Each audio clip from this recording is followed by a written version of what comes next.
No matter how many years you've been in show business, when you're standing off in the wings, such it is, and you hear an introduction like that, you still get a little bit nervous because you know the audience is probably saying to themselves, oh, come on now. If the guy has appeared on all those shows or worked all those places, why would he come and work in a dump like this? Well, I'll tell you why. Because Bud Friedman, the owner of this place, is a good friend of mine.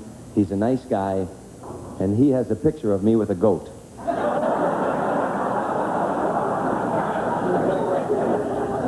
My future ex-wife. Yeah, I'm going through a divorce. A lot of fun. My wife and I stayed together for years because of the children. She didn't want them, and I didn't either, and so we... No, you know why our divorce started? Seriously, a couple of years ago on our anniversary, I didn't know what to bring home. So I brought home Crystal. And Crystal was a lot younger than her with real big boobs, see? Well, the woman has no sense of humor. If you're going through a divorce, you have to have a sense of humor. I was in court the other day, and a judge said to me, I'm going to give your wife $3,000 a month. And I said, that's fine, Your Honor, and from time to time, I'll try to give her a few bucks myself.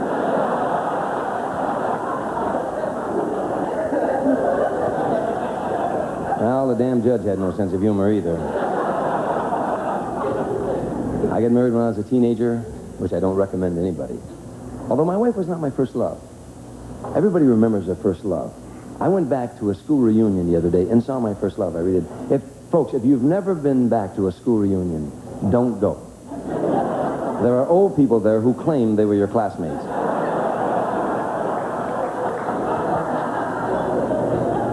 My first love was Elaine Urosevich.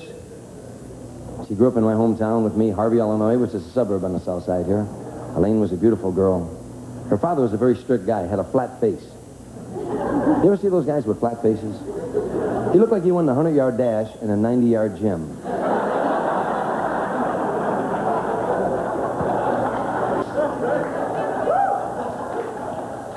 He was Harvey, Illinois' only veterinarian.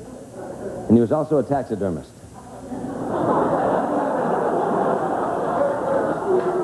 He had a big sign over his business. Either way, you get your dog back.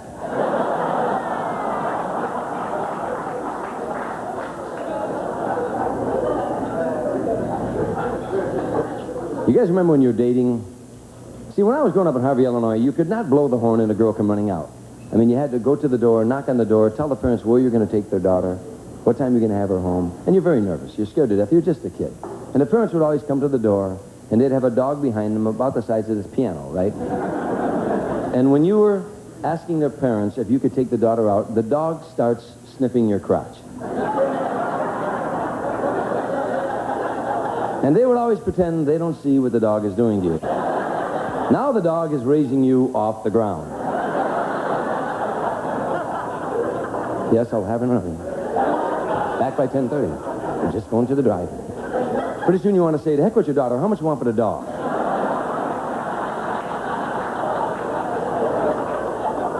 What is it people always say when their dog is sniffing you? They always say the same thing. He smells your dog.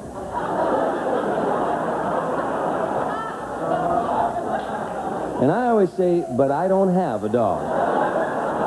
And if I did, he wouldn't be living in here, you know what I mean? Elaine was a beautiful girl. She wasn't very well endowed. The night I took her to the prom, she stuffed so much Kleenex in her bra, when she leaned up against the refreshment table, her chest sucked the punch bowl dry.